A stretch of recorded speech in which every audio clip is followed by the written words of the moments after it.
Paloma's POV. I keep on saying to myself na ayos na yung magkaibigan lang kami. Na kahit extra lang ako sa buhay niya, ayos na sa akin yun. Bakit kasali pa rin ako sa buhay niya? Tanggap ko na. Pero paano ko matatanggap kung simula nang tinanggap ko ang pakikipagkaibigan kay Asher ay naging clingy sa akin ng binata? Hindi ako prepared na malamang napakakulit pala ni Asher. Halos hindi ako matahimik ng ilang minuto kapag nasa paligid ng damuhong yon. Kung hindi ako pagtitripan, lalambingin naman ako. Para siyang isang bata na na-trap sa katawan ng isang macho at yummy na lalaki. Katulad pala ngayon. Paloma, tara na, dali. Ang ganda ng panahon ngayon, oh. Paniguradong ang sarap mag-swimming. Pamimilit pa nito sa akin habang nanonood kami ng movie sa may sala. Bago pa magsimula ang movie, iniungot na niya ang swimming na yan. Sabi ko nga kung gusto niya mag-swimming siya mag-isa niya, pero gusto daw niya kasama niya ako. So ano ko? Nani, ganon? Asawa ko, asawa. Ano ka ba? Malapit na matapos yung movie, oh. Manahimik ka nga dyan. Imbes na umiiyak ako ngayon kasi nakakaiyak yung scene, di ko magawa kasi ang ingay mo. Suway ko dito. Buti naman tumahimik na rin to at nilagay na lang ang ulo sa balikat ko. Ganito naman lagi ang ginagawa ng lalaking to kapag nasasaway ko dahil sa kalikutan o kaingayan niya. Mananahimik tas maya-maya sasandal sa balikat ko at magsusorry. Ako naman tong si Marupok, bumibigay ka agad. Parang bigla ako nagkaanak dahil sa lalaking to. Nang matapos ang movie, nanatiling walang imek si Asher. Nang silipin kong ginagawa nito'y nakatitig lamang to sa screen ng TV. Nagtatampong loko. Napailing na lang ako at saka hinawakan ang mukha ni Asher para maalis sa balikat ko at mapaharap sa akin. Agad naman tong tumingin sa akin habang nakasimangot.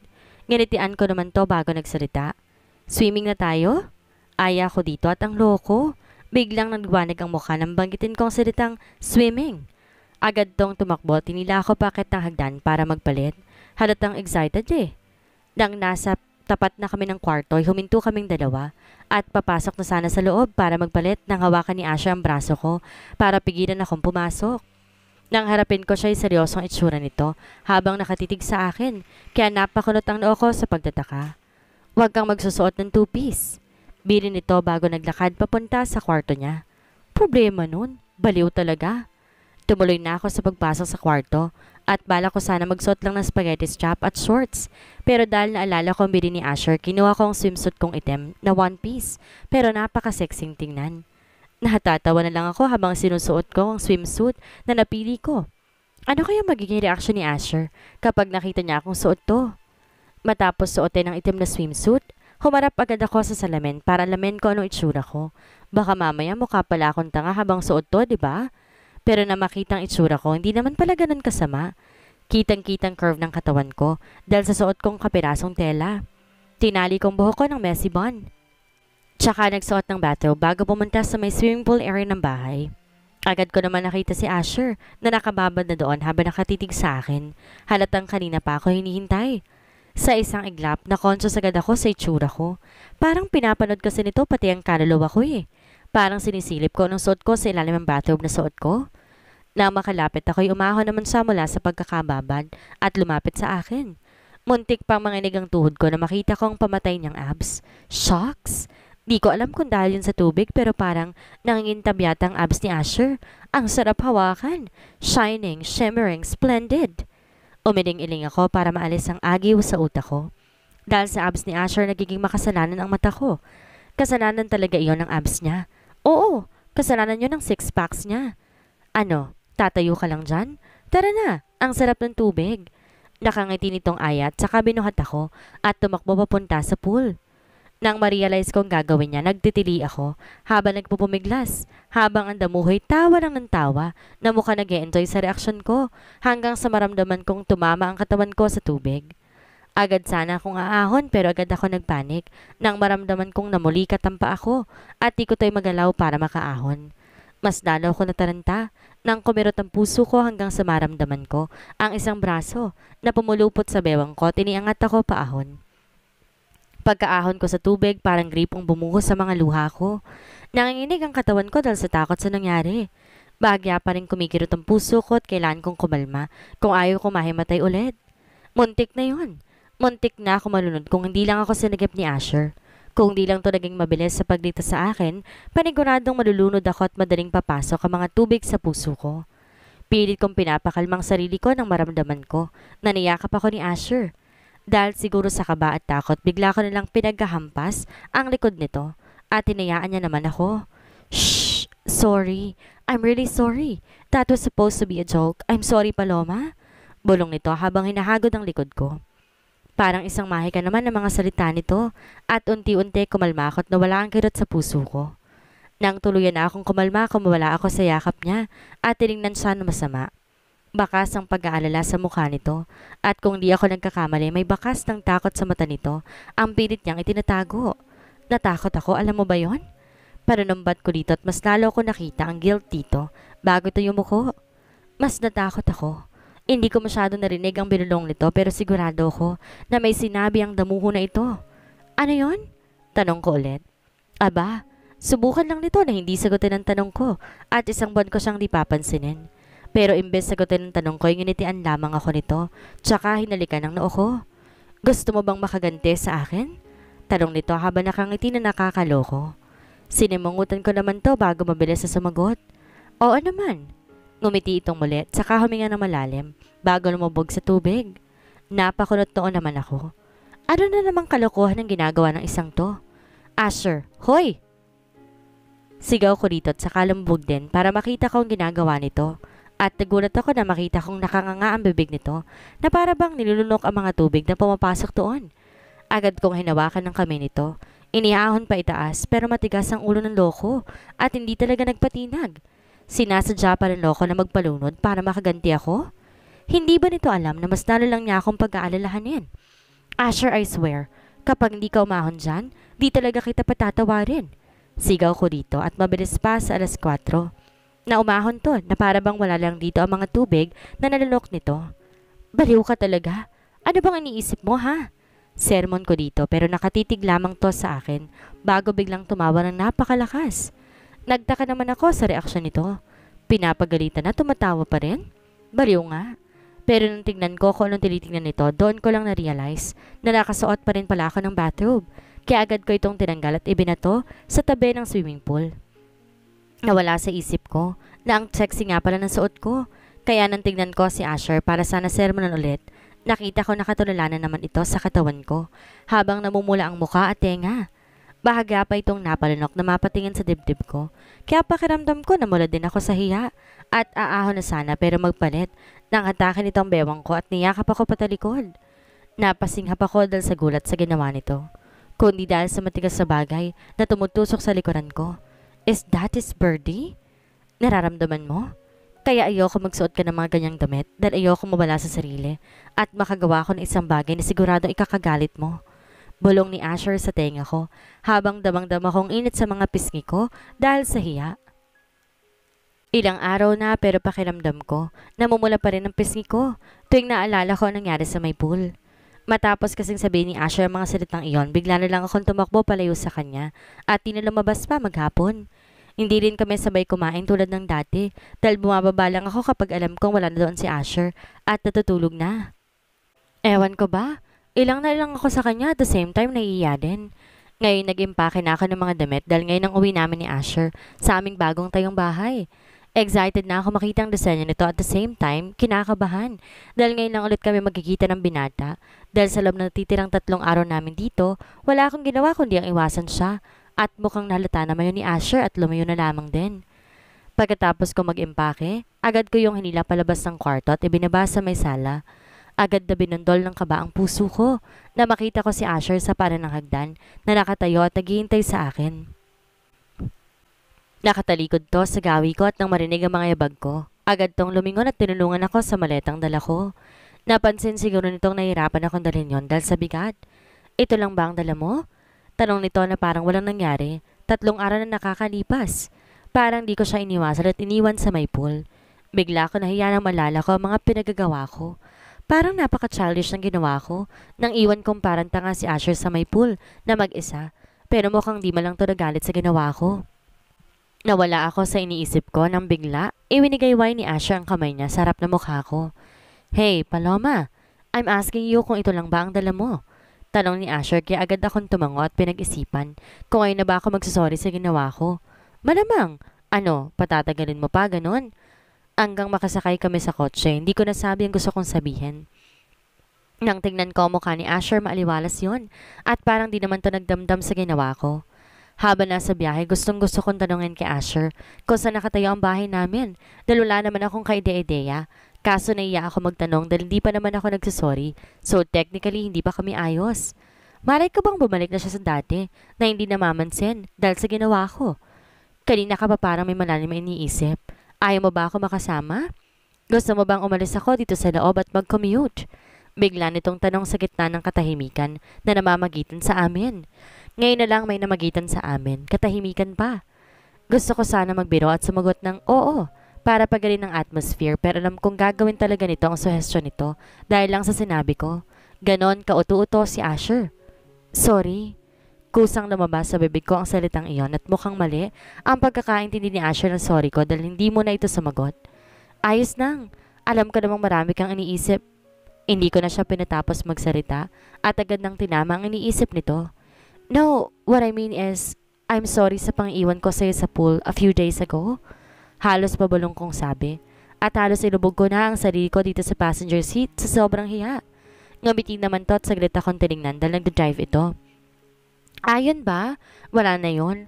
Ako nga dapat mag-sorry dahil alam kong sa ginawa ko na wala na ako ng respeto sa'yo. So I'm sorry, Paloma. Hingi din ito ng tawad kaya napangiti ako at sinuntok ko siya sa braso kaya bahagyang gumewang ang kotse. Pareho kaming nagulat sa nangyari, pero kapag way bumunghalit ako ng tawa, habang si Asher napapailing na lang, na para bang di na alam ang gagawin sa akin. And just like that, ayos na ulit kami. Dahil sa nakapag-sorry na kaming dalawa sa isa't isa, nagkukulitan na naman kami na para bang wala nangyaring iwasan sa pagitan namin. Tawa ako ng tawa, dahil nagpe-pick up line si Asher at bilib na bilib to sa sarili, dahil alam niyang kinikilig daw ako. Siyempre, oo, pero nun kang aaminin ko yun sa damuhong to. Baka asarin pa ako nito na ilang linggo. Ito pa. Hirit na naman ni Asher nang matapos siya sa isa niyang pick-up line. Talaga nag-e-enjoy to sa ginagawa. Kaya kahit gusto ko na siyang patahimikan sa ginagawa niya, hindi ko naman magawa. Mukhang ibinubuhos ito ang lahat ng kulit na naipon sa katawan niya. Sa 3 araw hindi kami nagpapansinan. Alam mo ba kung saan gawa ang balat ko? Panimula nito at ako naman si babaeng gusto nang matapos. Ang kahibangan ni Asher ay sumasagot na lang. Saan? Tanong ko habang nakatingin sa labas ng bintana. Nagulat ako na maramdaman kong kamay nito. Nakinuha ang kamay ko at pinagsiklop iyon. At nang tingnan ko siya'y kumindot naman to sa akin bago sumagot. Husband material. Banat ito at saka tumawa habang ako at ang puso ko hindi nakakaget over sa nangyari. O ako lang nag-iisip na todo effort siya. Dahil sa totoo lang halos wala naman tong ginagawa pero kilig na kilig ako. Nang hindi ako nakaimek, sinilip niya ako. At na makitang tulala naman ako'y mas lalo itong natawa na para bang alam nitong kinikilig ako. Alam ko nakakakinig yung banat ko pero hindi mo kailangan matulala dyan, misis. Asar nito at parang may 100 kabayo ang biglang nagtakbuhan sa loob ng puso ko sa tinawag sa akin ni Asher. At mukhang di nito napansin yon. O sadyang wala lang talaga itong pakialam. Is he even aware sa epekto niya sa akin? Kinakapos ako ng hininga at kailangan kong kumalma dahil nagdidilim ang paningin ko. Kaya dali-dali kong binuksan ang bintana ng sasakyan para makasagap ako ng hangin. Asher has a serious effect on me. At kapag nagtuloy-tuloy ito'y baka bigla na lang bumigay ang puso ko sa akin. It's scary. Hey, are you okay? Natataranta nitong tanong tsaka tinigil ang sasakyan sa isang gilid at binigay sa akin isang tubig. Pero umiling lang ako dahil delikado kapag uminom ako ng tubig habang ganito ang kalagayan ko. Inagod na lang nitong likod ko nang di ko tinanggap ang tubig na alok nito. Tsaka ako pinaharap sa kanya at niyakap na mahigpit na agad ko namang tinugon. At ilang minuto lang laking pasasalamat ko nang kumalma rin ang puso ko. Ilang beses ang nangyayari sa iyo yan. Are you sure that you're okay? Tanong nito at bakas ang pag-aalala base sa tono ng boses nito. Tumango na lamang ako dahil bigla ako nakadama ng panghihina. Nasaan na tayo? Bakit ka huminto? Tanong ko na lang para may ibang usapan. Ngumiti naman to sa akin, tsaka inalas ang seatbelt ko sa kanya. Bago lumabas ng kotse at pinagbuksan ako ng pinto, agad naman akong lumabas. At para na naman akong natulala nang hinawakan nitong bewang ko at naglakad kami papunta sa isang malaking bahay. Napakaganda nitong tingnan habang nasa labas at halatang halata ang karangyaan. Halatang pinag-isipan ng pagkakadesenyo at detalyadong detalyado ang pagkakagawa. Did you like it? Tanong nito at di ko na malay na nakayakap na pala ito mula sa likuran ko. Kung meron man na makakakita sa amin ay pagkakamalan talaga kaming bagong kasal at mahal na mahal namin isa't isa. Pero alam naman at alam namin ni Asher ang totoo at alam kong ganito lang talaga kalambing sa akin ng asawa. Dahil kaibigan ang turing nito sa akin. Oo naman, halatang pinagkagasusan ito ng parents mo. Nakakaya naman pero at the same time, thankful ako na may titirhan tayo for 1 year bago tayo maghiwalay. Nakangiti kong biro sa kanya at napansin ko bigla ang pag-iba ng reaksyon nito. Ang kaninang masigla nitong mukha ay parang nawalan bigla ng gana. Ayos ka lang? Tanong ko rito at tango lamang ang sinagot nito bago ko hinila papasok ng bahay. Tama nga ako. Sa iniisip, habang papasok kami ng bahay, mas maganda nga talaga sa loob. Simple lang, pero napaka-elegante. Buhay na buhay ang loob dahil sa kulay ng pintura. Sigurado mas magkakaroon ng buhay ang bahay na ito kapag nagkaanak na kami ni Asher. Mapait ako napangiti. Napaka-imposible na mangyari ang iniisip ko. Dahil first, hindi ako maaaring magbuntis dahil sa kalagayan ng puso ko. Ilalagay ko lang sa kapahamakan ng sarili ko at ang nasa sinapupunan ko kung nagkataon na may iba nang mahal si Asher at hindi ko sisirain ang buhay niya dahil lang sa nagkaroon siya ng anak. Sa akin, hindi kami po pwedeng magkaanak dahil maghihiwalay din kami. Grabe, parang masyado malaki itong bahay para sa ating dalawa. Komento ka habang nililibot ang tingin sa paligid. Hindi ko na itago ang paghanga sa boses ko na magsalita ako kaya hindi na ako nagtaka na marinig kong halakak ni Asher. Pero hindi ko inaasahan na yung pagyakap ito sa akin mula sa likuran. Nawiwili ang damuhos sa pagyakap-siyakap sa akin That's okay. At least kapag nanganak ka, hindi siya mahirapang magtago dahil sa laki ng bahay natin. Bulong nito at parang nanindig ang lahat ng balahibo ko sa katawan ko dahil sa sinabi niya. Kapag nagkaanak na kami, gusto kong sigawan si Asher na wag niya naman akong paasahin, na wag niyang pataasan na expectations ko na pwedeng maging kami. Pero para ako natameme at naging tuod na hinayaan lang siyang yakapin ako. Nasa kalagitnaan kami na nakakabinging katahimikan nang bumulong naman ang lalaking to na nakayakap sa likuran ko. Wanna see our bedroom?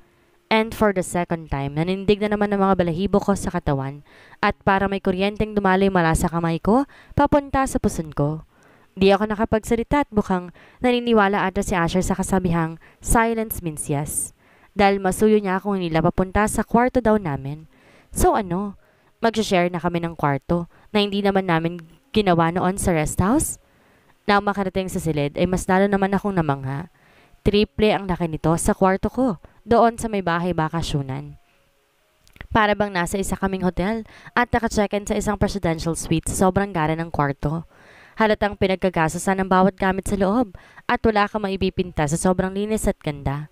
Hindi ko na malay nakangalang pala ako the whole time. Sinusuri ko ang kwarto ko kung hindi ko pa narinig ang halakak ni Asher. So, did you like it? Tanong ni Asher habang nakatitig ako sa double-sized king bed at parang may pilyong kistap sa mga mata nito. Kaya binatukan ko ito para matigil sa pag-iisip ng kung ano-ano. At imbis nga na magalit sa pagbato ko, ay tinawanan ko na lamang ito. Kaya, tsaka na ako niyakap muli. Sa itsura namin ngayon para talaga kaming isang bagong kasal na masayang masaya habang pinaplano ang magiging buhay namin ng magkasama. Pero alam ko naman na hindi permanente. Ang sayang ito, but I am still hoping. Did you like it, Paloma? Bulong nito sa tenga ko at naramdaman ko na naman ng kuryente sa aking kamay na dumadaloy papunta sa puson ko at naging isang sensasyon na hindi na bago sa pakiramdam ko. Nararamdaman ko din to nang lasing si Asher at muntik nang may mangyari sa amin. Tumango ako. Bilang sagot sa tanong nito dahil pakiramdam ko, ungol lamang ang lumabas sa bibig ko once na ibuk ako ito. God! Dinig kong sabi nito. Tsaka tuluyang hinalikan ang leeg ko. Nagsisitaasan ng balahibo sa katawan ko ng sipsipin at dilaan nito ang balat sa aking leeg. At kusa kong tinagilid ang ulo ko para bigyan ng malayang access si Asher na mahalikan ang aking leeg. Agad na nag-init ang aking pakiramdam. Para bang kilala ng katawan ko ang mga haplos ni Asher dahil naramdaman ko ang pangisi nito habang patuloy sa paghalik sa leeg ko. Binyagan na ba natin ang kwarto natin? Bulong nito pinapaharap ako sa kanya. Nang tuluyan ako makaharap ay agad ako nakaramdam na labi ni Asher na lumapat sa labi ko na agad ko namang itinugon. Marupok eh. Give him back to me, okay best friend? Parang isang bumbila ang mga salitang iyon dahil agad ako natauhan sa ginagawa namin at agad kong naitulak si Asher nang pumasok sa isip ko ang sinabi ni Michelle nang huli kami mag-usap. Ang tanga ko, ang tanga-tanga ko. Bakit ko hiniyaang halikan ni Asher? Kaya alam kong masasaktan ko si Michelle kapag nalaman niya to. Paano ko na-attempt na makipaghalikan sa lalaking mahal ng best friend ko? Hey, what's wrong? Tanong ni Asher na mapansing nakatulala lamang ako. Agad akong umiling bilang sagot sa tanong niya, tsaka pilit nang umiti para hindi mahalata ang kalungkutan at kahungkagang nararamdaman ko. Gusto ko na magpahinga. Palusot ko at saka lumapit sa kama at nahiga. Wala naman ako narinig kay Asher kaya akala ko lumabas to ng silid. Buti naman. Hindi ko alam magagawa ako kapag pinagpatuloy niya pa ang pangaakit sa akin. Baka nga tuluyan na akong bumigay. Siguradong kamumuhian na ako ng tuluyan ni Michelle. And I can't afford to lose her. I can't. She's my only best friend and I love her. Hindi ko nga sigurado kung inaakit nga ba ako nito in the first place eh. May problema ba? Napabalikwas ako ng bangon sa sobrang gulat nang marinig kong boses ni Asher malapit sa akin. Hindi ko na malayang katabi ko na pala siya dito sa kama. Matiim naman ang titig nito sa akin at parang binabantayan ang bawat galaw ko. Nang bumaba ang tingin nito sa labi ko at kung hindi ako nagkakamali, may pagnanasa ako na basa sa mga mata nito. Bakit pala yung iwas mo sa akin, Paloma? Tanong nito sa mahinang boses. Para bang nangaakit at ako namang si Marupok, akit na akit. Kasal tayo. Asawa kita at asawa mo ko. Ano masama kung gusto kong halikan ng asawa ko?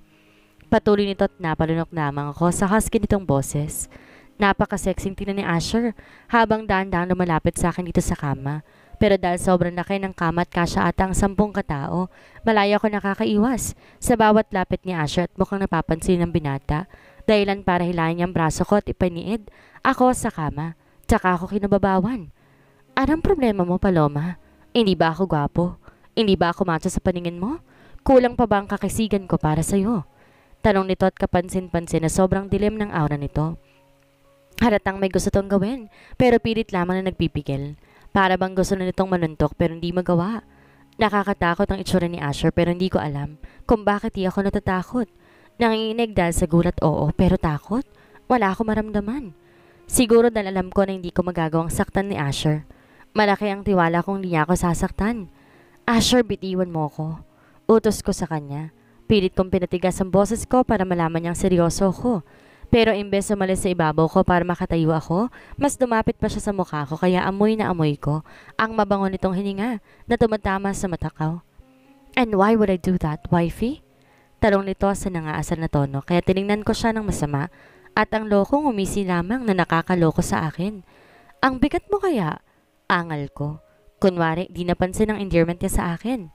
Tumawa naman tong bigla at sa isang iglap parang gumaan na naman ang atmosphere sa pagitan naming dalawa.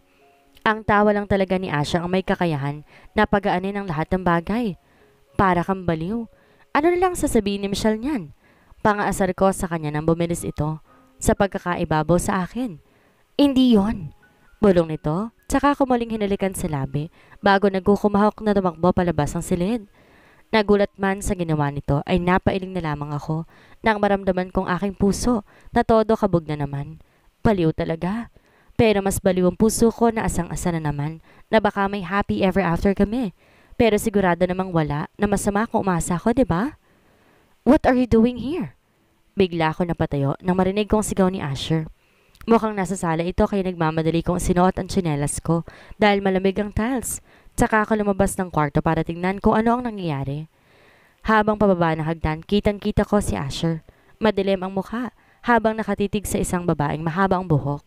Pamilyar sa akin ang babae. Para bang nakita ko na ito? Ipinagpatuloy ko ang pagbaba na magpatingin sa akin ng dalawa dahil sa yabag ng mga paa ko at para akong binuhusan ng malamig na tubig. Habang natulos sa kanitatayuan na makilala kong babae na napakatamis ng pagkakangiti sa akin. Hello best friend, how's honeymoon? Masiglang bati sa akin pero kapansin-pansin ang peking ngiti na ibinigay nito bago sa paningin ko. Never niya akong binigyan ng peking ngiti. Ngayon lang. Michelle? Nakakailang siguro ang tamang word para ma-describe ang sitwasyon namin ngayon. Nasa harap namin si Michelle na napakalapad ng ngiti habang nakaupo kaming tatlo sa sofa. Magkatabi kami ni Asher na katakataka, masama ang bakas ng mukha habang nakatingin kay Michelle. Para bang dito masayang makita ang dalaga. Hindi ba dapat halos magtatalon to sa tuwa dahil sa wakas nakita niya ulit ang babaeng mahal niya? So, how's your honeymoon? Masaya ba? Masiglang tanong ni Michelle. Base pa sa tono ng boses ito'y para lamang itong kaibigan na excited magpakwento sa mga nangyari sa amin ni Asher. Pero alam kong sarkasiko yon dahil sa talim ng kanyang mata na ibinibigay sa akin. Para ako nahiya habang kaharap ang kaibigan ko.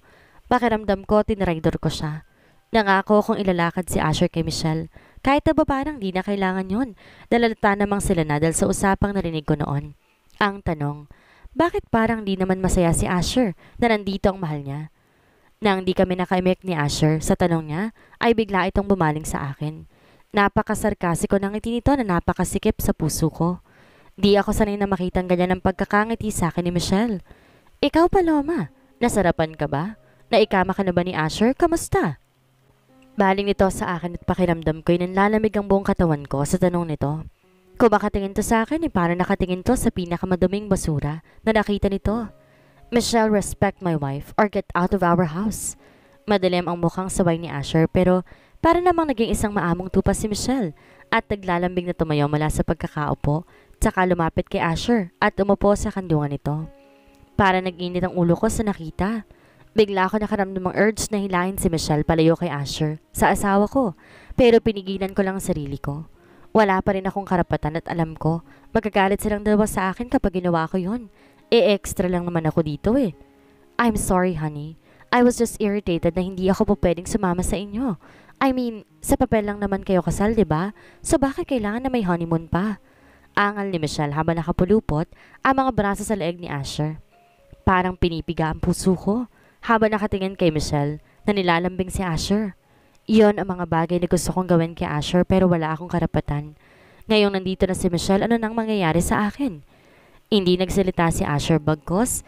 Hinila niya si Michelle papunta sa garden kaya naiwan ako mag-isa dito sa may sala. Pakiramdam ko napakasama ko dahil alam ko nasaktan ng kaibigan ko na makita kami na magkasama ng mahal niya. Ngayon mag-isa ako, pakiramdam ko isa akong kandilang unti-unting nauubos. Pahiram lang, Michelle, kahit 1 taon lang. Tiniyo kong luhang di ko na malay na tumulos sa mga mata ko tsaka pumuntang kwarto namin ni Asher para hayaang makapag-usap ang dalawa. Ngayon damang-dama ko na isa talaga ako malaking harang para maging masaya ang dalawa. Ano ba talaga ang use ng existence ko? Buong buhay ko lagi na lang ako naghahabol, namamalimos ng atensyon. Kung hindi dahil kay Michelle, baka dati ko pang sinukuan ng buhay ko. Pero ngayon sinisira akong buhay ng taong nagpadama sa akin kung gaano kasarap sa pakinamdam na magkaroon ng kapatid. I am so sorry, Michelle. Mabilis kong tinuyong luha ko na marinig ko ang pagbukas ng pinto. At sa pag-aakalang si Asher to, mabilis akong tumayo para sana lumapit kay Asher. Pero natulos ako sa kinatatayuan ko na makita ko si Michelle. Nanilisik ang mata habang nakatitig sa akin. Kung noon pagmamahal bilang isang kapatid, ang nakikita ko sa mata ni Michelle, panghusga at disgusto na lang ang nababanaag dito ngayon. Pakiramdam ko kinapos na naman ako ng hininga dahil sa sakit ng nararamdaman ko. Hey best friend, kamusta? Tanong nito habang may pilit ng ngiti sa labi at lumakad palapit sa kama. Umupo to doon at tinapos ang bedsheet namin. So, iisang kwarto na lang kayo? Feel na feel ang pagiging mag-asawa? Hindi ka pa pwedeng lumipat? Tanong nito na puno ng selos ang boses. At nang di ako sumagot, nanilisik ang matang tumingin to sa akin. Ano? Cat got her tongue? Naniwala ako sa'yo, Paloma. Sabi mo sa akin lang. Sa akin lang si Asher. Alam mo, simula pa lang alam ko na talagang may tinatago kang landi eh. Alam ko nasa labang kulo mo, Santa Santita. Sigaw nito sa akin. Habang nanatiling nakaupo at ako na may tahimik na nakayoko sa harap nito, tinatanggap ang mga paratang sa akin. Pilit kong pinapakalmang sarili ko dahil sobrang nananakit ang puso ko at pakiramdam ko any minute magkokolaps ako.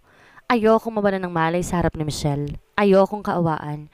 Tama na yung mga sakit na naidulot ko sa kanya noong ikasal kami ng mahal niya. Ano? Wala kang sasabihin? Well, for your information, hindi nyo kailangan magsama ng 1 taon. In the Philippines, you can file an annulment once your marriage reaches 6 months. Sa iyo siya sa loob ng 6 na buwan. Pero kailangan mo na siyang ibalik sa akin pagkatapos nun. File an annulment immediately, then get out of our lives.